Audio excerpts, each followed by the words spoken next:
Vous écoutez Du Trizac. Cube Radio. Superbe, sublime, merveilleuse. Sauf que ce gars-là est quand même rationnel et pragmatique. Mais ça pose un très grave problème. Je t'assure qu'il n'y a aucun politologue sérieux qui va te dire « Oh, j'ai le droit! » Un politologue, pas comme les autres. Loïc Passy. C'est pas le temps de faire ça. Loïc, bonjour. Bonjour Benoît, je t'entendais parler avec Alexandre, puis il y a une chose qui m'a traversé l'esprit qu'on veut pas voir, c'est qu'on a de moins en moins de travailleurs pour la population, de travailleurs actifs, parce qu'on n'a pas fait assez d'enfants. Ouais. Alors on commence à payer pour ça aussi. Moi, et je n'ai c'est fait normal. 4. Faites votre part, OK? À chaque fois avec ça, là. Moi, j'ai repeuplé, là. Oui. Faites des efforts. Je parle pas de toi. Okay? Ben non, mais... Je ne parlais pas de toi. Puis, mais, tu sais, en général, malheureusement, au Québec, on a quelque chose comme 1,8, 1,7 enfants par femme, puis ça en prend 2,1. Alors, puis ça commence à compter maintenant. Alors, on a plus de retraités, puis tiens, dans les écoles à Montréal, on a un paquet de réfugiés, d'immigrants qui arrivent, et les classes débordent avec des gens qui parlent pas très bien français. C'est pas leurs parents qui vont aller enseigner. C'est un vrai défi, ça. C'est vrai. Mais est-ce que tu es en faveur de la polygamie dans ce sens-là? OK. Le gouvernement iranien qui prend tout le monde de haut là, et qui avertit qu'une attaque préventive du Hezbollah contre Israël est imminente. Oui, et c'est pas n'importe qui, c'est le ministre des Affaires étrangères iranien qui était en visite au Hezbollah, au Liban Sud, avec le Hezbollah, qui a dit oui, je les ai rencontrés, etc. Ils vont pas se laisser faire. Et c'est pas vrai que Israël va d'abord rentrer dans Gaza, puis ensuite va se tourner vers le Hezbollah pour éliminer le Hezbollah. Il faut qu'on fasse une attaque préventive. Il faut qu'on les attaque s'ils rentrent dans Gaza. Alors oui, le Hezbollah, semble-t-il, se prépare à attaquer et eux ont dit, ce ministre a dit, ils ont utilisé du phosphore blanc, ce qui est une rumeur, c'est pas prouvé, mais ils ont utilisé du phosphore blanc, n'est-ce pas, contre Gaza, la ville de Gaza. Donc, qu'est-ce qu'on attend? Ils vont faire la même chose chez nous si on ne va pas en guerre préventive contre eux. Donc, le conflit s'envenime.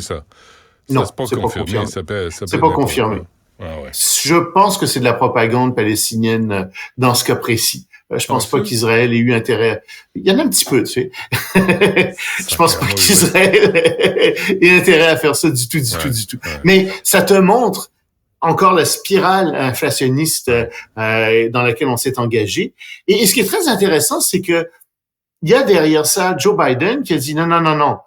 Vous allez pas occuper Gaza. On vous recommande vraiment pas d'occuper Gaza. On veut pas que vous occupiez Gaza. Et ça, c'est très important parce que le président américain ici s'élève contre une c'est plus qu'une visite, une intention du gouvernement qui est affirmée de rentrer dans Gaza et de l'occuper. Et d'ailleurs, Joe Biden, parlant de visite, va demain visiter Israël. Ça va être très intéressant de voir ce qui va arriver. Ça se pourrait d'ailleurs que le Hezbollah en profite pour attaquer. Il me semble qu'il y a ici une occasion en or pour le Hezbollah d'attaquer. D'ailleurs, le ministre iranien des Affaires extérieures disait que l'attaque était une question d'heure. Donc, oui, c'est très, très imminent. Puis pendant ce temps-là, il y a l'Organisation mondiale de la santé qui regarde ce qui se passe dans Gaza, puis qui dit, écoutez, on est au bord de la grande catastrophe. Il faut absolument ouvrir des couloirs humanitaires. À tel point que l'Allemagne a envoyé des avions cargo chargés de médicaments, de toutes sortes de biens de première nécessité en Égypte. Ils veulent rentrer absolument à Gaza. Ils veulent donner ça à Gaza. Et donc, la pression internationale est de plus en plus forte pour que Israël laisse entrer au moins des médicaments, au moins certains produits de première nécessité à l'intérieur même de Gaza. Et ça va être de plus en plus difficile pour le gouvernement israélien de refuser de faire ça. Évidemment, ils le font en disant... Mais pourquoi pas demander qu'on relâche des otages là, en échange de médicaments et de nourriture. C'est parce que là, à un moment donné, il faut négocier aussi Oui. pour sauver les vies des otages qui ont été Absolument. pris par le Hamas. Il pourrait faire ça. Il pourrait demander que certains otages, mais ils veulent pas nécessairement rentrer non plus dans la logique de négociation d'otages, parce qu'à ce moment-là, le Hamas va dire, si vous voulez négocier, on va négocier. Regarde, on vous en donne 10, puis les 10 prochains, c'est si vous nous garantissez que vous rentrez pas dans Gaza ou que vous cessez de bombarder ceci ou cela. Ouais. Tu sais, il y a ça aussi qui joue. Alors, moi, je pense que ces otages, ils sont considérés comme des gens qui sont morts par le gouvernement israélien, malheureusement. Ils vont essayer de les sauver malgré tout, là, mais c'est dans la colonne des pertes, ça.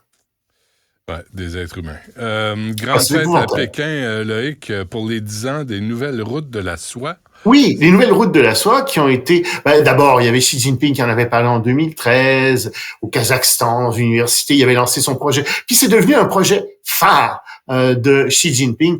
Et ça, ce que c'est tout simplement la Chine qui décide d'étendre toutes ses routes commerciales à travers le monde et qui veut véritablement que finalement redevenir le centre commercial du monde. C'est ce qu'elle était, la Chine, autrefois. Elle veut redevenir ce centre commercial et elle fait ça avec des routes de toutes sortes, des chemins de fer, avec des ports, avec des aéroports. Et donc, on construit un petit peu partout à travers le monde ces grandes infrastructures, des autoroutes. Il y a même un projet de TGV Pékin-Londres. On voudrait et on rêve, là, ça devient fou.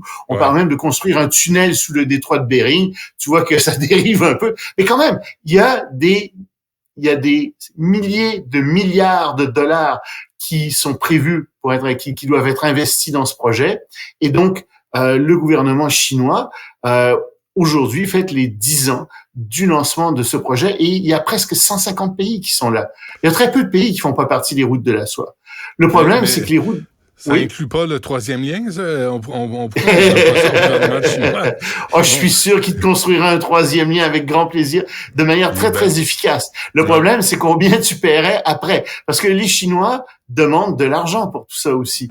Et c'est ça qui est le problème, c'est qu'il y a un certain nombre de pays qui se sont retrouvés avec des dettes qui sont impossibles à gérer. En particulier, l'exemple le plus extraordinaire, c'est le Sri Lanka, qui a fait construire un port en eau profonde, pas été capable de payer. Les Chinois ont dit, d'accord, pas grave.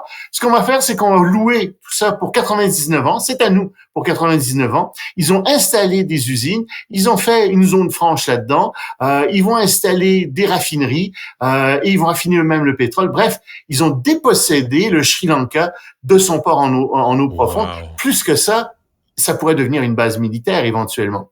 Et il y a plein de projets comme ça à travers le monde qui sont des projets qui sont pas à la hauteur financière de ce que les pays peuvent payer. Et c'est pas vraiment les Chinois qui ont poussé nécessairement, c'est les dirigeants de ces pays-là qui voulaient absolument des installations pour leur pays, mais qui comprenaient pas qu'ils n'avaient pas les finances pour le payer.